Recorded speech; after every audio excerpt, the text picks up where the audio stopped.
Maple Hollow, Ohio, spring of 2001. The Mitchells were the kind of family that reminded everyone what normal looked like. John Mitchell, 38, worked long hours as an electrician. His wife Emily, 35, taught art at the local elementary school. Their children, Aaron, age 12, and Lily, age 9, filled their quiet suburban street with laughter every evening, racing their bikes through puddles after the rain. On May 13th, a Sunday, the world seemed ordinary. But by Monday morning, the Mitchell home stood silent. The dog barked endlessly in the backyard, newspapers piled on the porch, and the same breakfast plates sat on the table, half-eaten, coffee gone cold. When police entered, it looked like time had stopped mid-morning. There were no signs of struggle, no forced entry, no reason. Only one thing stood out: a silver Sony Handycam resting beside the couch, still pointed toward the front door as if someone had been recording when they vanished.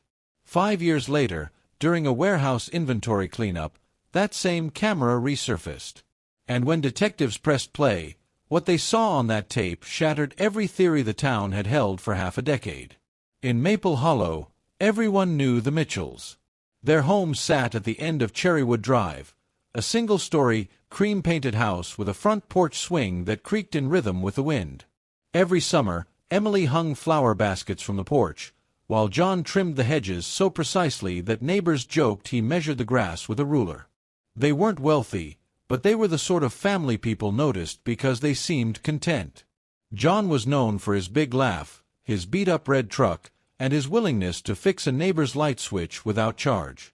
Emily, with her warm eyes and colorful scarves, taught art to local elementary students. Her classroom was always covered in glitter and glue, the kind of mess that made children feel safe to create. Aaron and Lily were the kind of kids everyone adored. Aaron, 12, had a fascination with building things. He'd spend hours tinkering with toy robots in the garage. Lily, 9, loved drawing animals. She'd fill sketchbooks with pictures of the family's golden retriever, Buddy. Every afternoon, they'd race each other down Cherrywood Drive, Buddy barking behind them, as Emily watched from the porch with a mug of tea. It was, by all accounts, a peaceful life. The last normal day. On May 13, 2001, the Mitchells attended a barbecue at the Parkers' residence 2 houses down. It was an annual neighborhood tradition: burgers on the grill, music from the 90s humming through speakers, and kids playing tag across backyards. Emily brought her signature pasta salad, John carried a cooler of drinks, and everything seemed perfectly ordinary. Neighbors remembered Emily talking excitedly about her school's upcoming art fair. John joked with the host about fixing a broken motion light later that week. By 9:30 p.m., the family said their goodbyes, loaded their sleepy children into the SUV, and drove home. The Parkers remembered John waving through the window as the car turned onto Cherrywood Drive. That was the last time anyone saw them alive. When the silence began. On Monday morning, the routine that defined the Mitchells' predictability fell apart. Emily didn't show up for work. Her principal assumed she'd called in sick, but when she didn't answer her phone, concern grew. John's employer also called the house after he missed his 8 a.m. shift, something unheard of for him. By Wednesday, newspapers littered the porch. Mail overflowed the box. The family dog barked so loudly that the neighbor, Mrs. Harper, finally called the police. When officers arrived, everything appeared disturbingly normal. The front door was unlocked. Breakfast sat untouched on the dining table, pancakes, half-eaten, syrup dried along the edges of the plates. The TV remote lay on the couch. Upstairs, both children's beds were unmade, pajamas tossed on the floor, as if they'd gotten dressed in a hurry. The strangest detail came from the living room. A silver Sony Handycam rested on a tripod facing the front door. The lens cap was off, the power switch flipped to standby. On a small table beside it sat an open photo album, showing a picture of the 4 of them at a carnival the previous summer. There was no blood, no broken glass, no signs of forced entry. It looked as though the family had simply walked out of their lives. Early theories. Detective Ryan Keller, the lead investigator, described his first visit to the home as stepping into a paused movie. The air conditioner hummed faintly, lights were still on, and the clock on the wall ticked as if counting down from some unseen event. His team combed the property. The Mitchells' SUV was parked in the driveway, doors locked, keys inside a bowl near the entrance. Their wallets, IDs, and phones were found on the kitchen counter. Even Buddy, their retriever, was still in the backyard, thirsty but unharmed. Police canvassed the neighborhood. Several residents recalled hearing a strange humming sound around 10 p.m. Sunday night, just after the family had returned home. It wasn't loud, more like an electric vibration, a low pulse that lasted for several minutes. One neighbor, a teenager named Kyle, said he saw flickering lights through the trees behind the Mitchell property. He thought it was kids playing with flashlights. When search teams ventured into the woods, they found nothing unusual. No footprints, no tire tracks, no discarded clothing. Within a week, local media swarmed Maple Hollow. The story of the perfect family that vanished hit national headlines. Commentators speculated about everything from foul play to cult involvement. But every lead collapsed.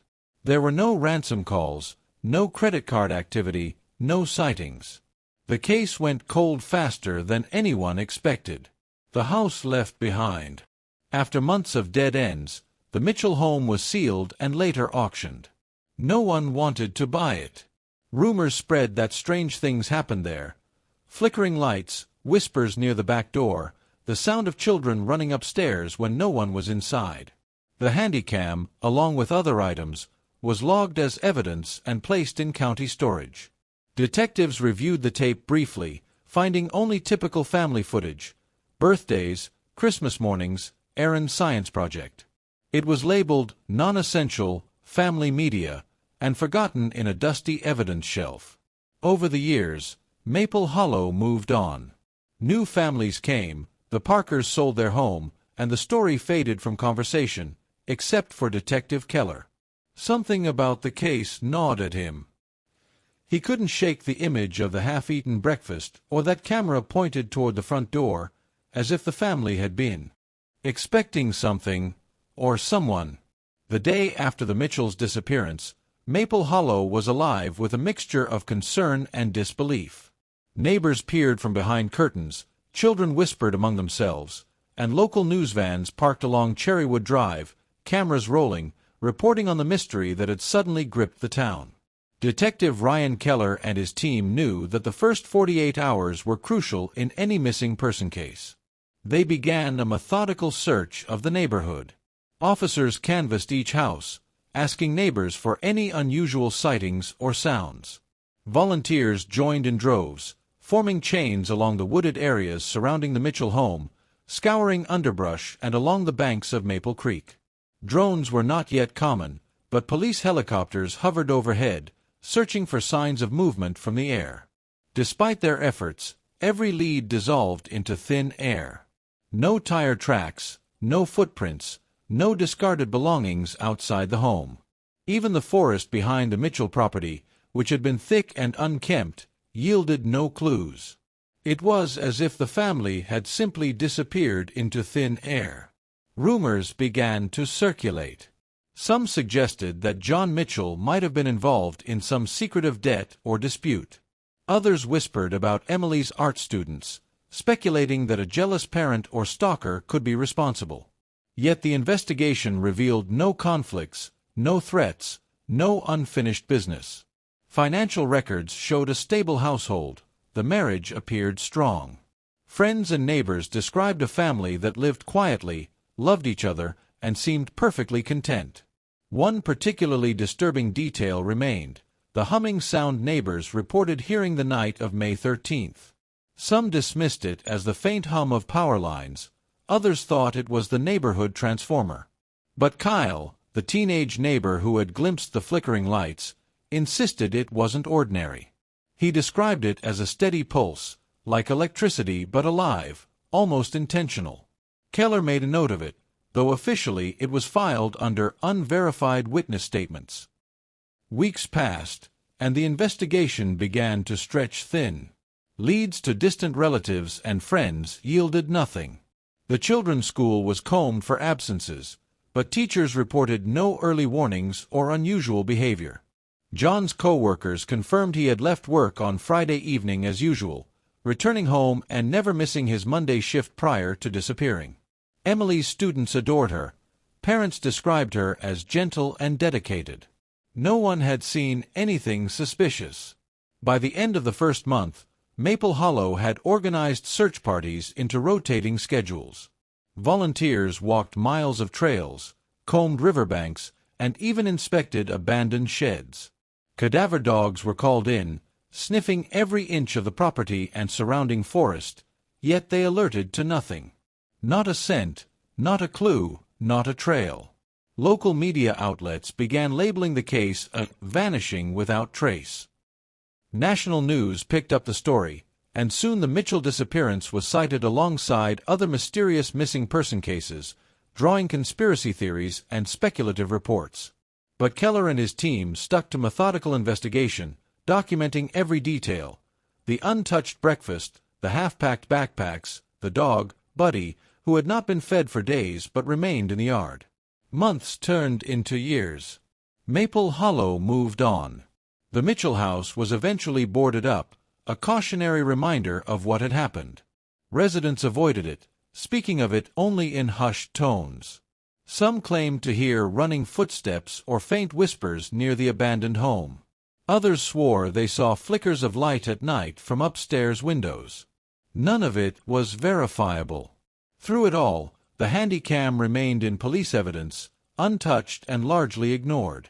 It was stored on a shelf in a county warehouse labeled simply Non-Essential Mitchell Family Media. At the time, investigators assumed it was ordinary home footage: birthdays, Christmas mornings, and mundane family moments. They never suspected it would later provide the key to unraveling the mystery. Detective Keller, however, never forgot it. He often pictured that small silver camera sitting on the tripod, lens aimed at the front door. Something about its presence haunted him. Why had the family left it there? Was it meant to capture something? Was it left intentionally, a silent record of what happened? By 2006, 5 years after the disappearance, the case had gone cold. Keller had moved on to other investigations, but the Mitchell file remained on his desk, a permanent reminder of the family who had simply vanished from their own lives. It was during a routine warehouse cleanup of old evidence that the handycam resurfaced. The label was still intact, the power switch still on standby. Keller held it in his hands and felt a chill run down his spine. After years of silence, this tiny device, overlooked and unassuming, might finally tell the story the Mitchells had left behind, a story no one in Maple Hollow was ready to hear. Detective Keller approached the camera with a mix of curiosity and apprehension. It was a standard Sony Handycam from the early 2000s, the type families used to record birthdays, holidays, and ordinary life. But this camera, left behind in the Mitchells' living room 5 years earlier, had remained untouched until now. He placed the camera on a workbench and carefully inserted the tape, a cassette labeled Mitchell Family, May 2001. With a soft click, the tape began to play. At first, it was innocuous: footage of Emily teaching Lily how to sketch a puppy in the backyard, Aaron building a miniature robot, John laughing as he teased Lily about spilling paint on herself. The timestamp read May 12, 2001, just 1 day before the disappearance. For a few minutes, Keller allowed himself the warmth of family normalcy. The Mitchells smiled, joked, and laughed. The camera swayed slightly in Emily's hands as she filmed, capturing moments of a life that seemed ordinary and untouched. The footage even included Buddy, the family's golden retriever, chasing a frisbee across the lawn. But then the tape shifted. The timestamp flickered, May 13, 2001. The camera was now positioned on a tripod inside the living room. The Mitchells were gathered near the front door. Their faces were tense, voices hushed. Lily kept glancing nervously toward the window. Aaron clutched Buddy's collar tightly. John whispered something about the lights in the trees again, while Emily urged the kids to stay calm. Keller leaned closer. In the background, he heard a faint rhythmic hum, the same humming neighbors had described when the family disappeared. The sound was soft, almost. The wind rustled the leaves overhead, carrying a sound that made him pause, faint, low, almost like the rhythmic humming captured on the tape. It sent a chill down his spine. This was the place where the Mitchell story intersected with something beyond explanation. He noted the location of each find, marking the map carefully.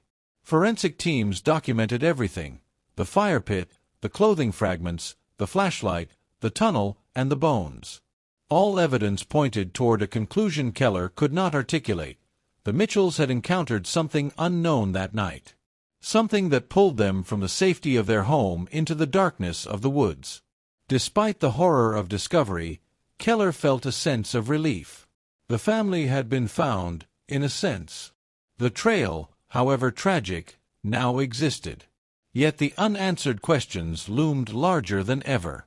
Who or what had driven them from their home? And what had the camera captured that could explain their sudden disappearance? With that, Keller resolved to return to the tape one last time, frame by frame, seeking answers to questions that had haunted him for half a decade. The woods had revealed part of the truth, but the camcorder might reveal the rest, including details that no one, not even the residents of Maple Hollow, could ever fully comprehend. Detective Keller arrived at the Mitchell property early in the morning, the air still crisp and faintly damp from overnight dew. 5 years had passed since the family disappeared, and the neighborhood had changed. New families moved in, the houses were repainted, and the once bustling Cherrywood Drive was quieter now. Yet the woods behind the Mitchell home remained largely untouched, a tangled patch of oaks, maples, and undergrowth. It was there, Keller believed, that the last moments of the Mitchells' lives had played out. He and his team approached with caution. Forensic experts brought ground-penetrating radar, cadaver dogs, and flashlights. Volunteers who had assisted in the original search years ago joined, hoping for closure. The first sweep revealed nothing: no footprints, no remnants of clothing, nothing to indicate that 4 people had vanished into the wilderness. It was as if the forest had swallowed them whole. Then, during a secondary sweep, one of the cadaver dogs froze and barked sharply near a shallow depression hidden beneath thick leaves. The team cleared the debris to reveal remnants of a small fire pit, partially collapsed but intact. Ash and charred would hinted at a fire recently used, though time had weathered the evidence. Mixed in with the ashes were fragments of clothing, fabric identified later as Emily's cardigan, and a small, muddy flashlight. The items were preserved in evidence bags, catalogued meticulously. Following this discovery, Keller directed his team toward an old drainage tunnel, half hidden by dense foliage about half a mile from the Mitchell home. The entrance was narrow, almost deliberately concealed by fallen branches and leaf litter. As the first cadaver dog approached, it stopped and growled low in its throat. Keller knelt, shining his flashlight inside. Partial remains were found inside the tunnel. Bones, clothes, and the golden retriever's collar, engraved with "Buddy," confirmed that this was the Mitchell family. DNA testing later verified the identity of the remains.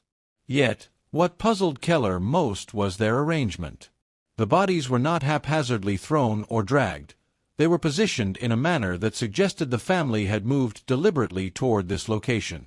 The implication was chilling. They had entered the woods willingly, perhaps knowing something the world was not yet ready to understand. Keller returned to the tape for clues. Reviewing the camcorder footage once more, he noticed small details previously missed. The reflection in the living room window during the final moments captured a figure just outside, elongated, unnatural, and humanoid but not quite human. Enhancing the image, Keller and a forensic video analyst confirmed that the figure's limbs bent at impossible angles. This figure coincided with the faint humming noise neighbors had reported years earlier. Keller began documenting these connections, noting the timeline and the location of lights flickering in the woods behind the Mitchell home. Witnesses had described these lights for years, strange, sudden illuminations that appeared without explanation. Was it an electrical phenomenon, a natural occurrence, or something more sinister? Neighbors, speaking again after years of silence, remembered peculiarities leading up to May 13th. Aaron had reportedly been nervous about something in the woods near the property. Lily mentioned shadows moving oddly outside, and Emily had hinted in passing about strange lights she had seen while walking Buddy in the evenings. John, ever practical, had brushed off the children's concerns, but the camcorder footage indicated he, too, noticed something unusual and whispered warnings to the kids. With each new revelation, Keller became increasingly certain that the forest held the answer, not just to where the Mitchells went, but to why they left the safety of their home. Yet the deeper they investigated, the more questions arose. How could a family of 4 vanish completely, leaving behind only partial remains, a dog collar, and a few scattered items? And what was the source of the mysterious figure glimpsed in the camcorder reflection? As night fell, Keller stood at the edge of the tunnel, flashlight in hand, pondering the sequence of events. The wind rustled the leaves overhead, carrying a sound that made him pause, faint, low, almost like the rhythmic humming captured on the tape. It sent a chill down his spine. This was the place where the Mitchell story intersected with something beyond explanation. He noted the location of each find, marking the map carefully. Forensic teams documented everything: the fire pit, the clothing fragments, the flashlight, the tunnel, and the bones. All evidence pointed toward a conclusion Keller could not articulate. The Mitchells had encountered something unknown that night. Something that pulled them from the safety of their home into the darkness of the woods. Despite the horror of discovery, Keller felt a sense of relief. The family had been found, in a sense. The trail, however tragic, now existed. Yet the unanswered questions loomed larger than ever. Who or what had driven them from their home? And what had the camera captured that could explain their sudden disappearance? With that, Keller resolved to return to the tape one last time, frame by frame, seeking answers to questions that had haunted him for half a decade. The woods had revealed part of the truth, but the camcorder might reveal the rest, including details that no one, not even the residents of Maple Hollow, could ever fully comprehend. Detective Keller sat at his desk, replaying the final frames of the Mitchell family tape for what felt like the 100th time. The camcorder had captured their last hours in haunting detail, yet the truth remained frustratingly out of reach. The distorted, static-filled footage showed the family moving toward the back door, the rhythmic humming audible in the background, and a faint, elongated figure reflected in the living room window. The question that had tormented Keller for years lingered: what had compelled a family of 4 to abandon the safety of their home? Returning to the woods, Keller retraced the path captured on the tape, walking carefully alongside forensic markings. The fire pit, the fragments of clothing, the flashlight, the drainage tunnel, all were evidence of a journey that was both deliberate and inexplicably compelled. The family's partial remains suggested no external struggle, no violent attack. They had entered the forest of their own accord, yet something beyond human comprehension had drawn them there. The reflection on the camcorder tape haunted him the most. The figure, humanoid in shape but unnaturally proportioned, seemed to shimmer in the light. Experts insisted it was a distortion, but Keller had seen enough cases to know that some anomalies could not be explained by technology alone. Witnesses' accounts of flickering lights in the woods, along with the humming sound, painted a pattern too consistent to ignore. Something had been there, something that had disrupted the family's ordinary lives, luring them into the shadows of the forest. Further examination of the camcorder footage revealed subtle clues that were initially overlooked. John whispered instructions to the children to stay close, while Emily's eyes darted toward the window, reflecting fear she had tried to mask.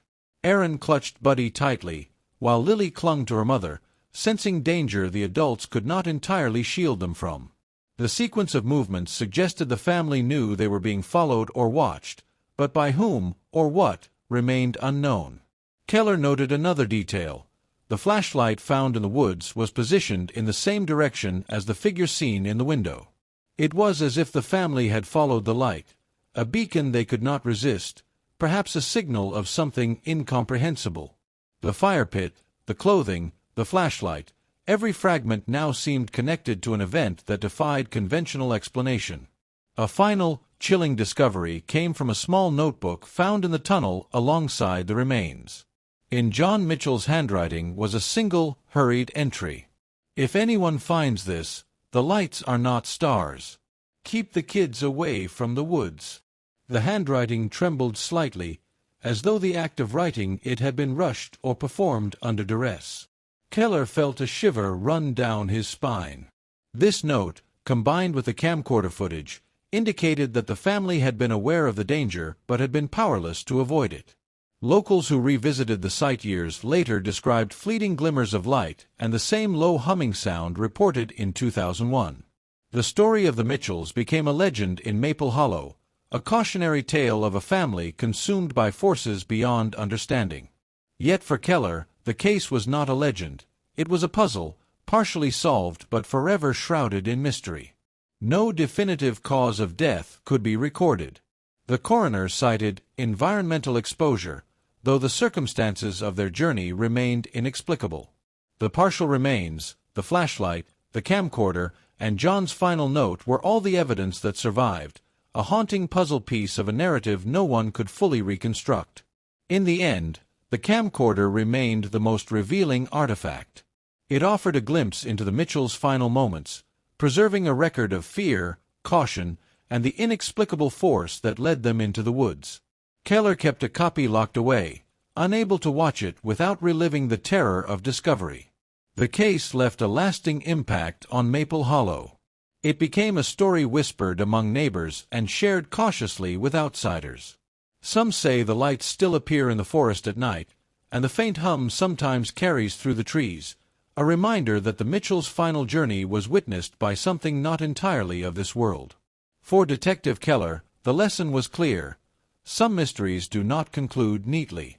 They linger quietly in the shadows, waiting for the moment someone else might stumble across the evidence, a tape, a note, a forgotten flashlight, and catch a fleeting glimpse of the truth the Mitchell family never escaped.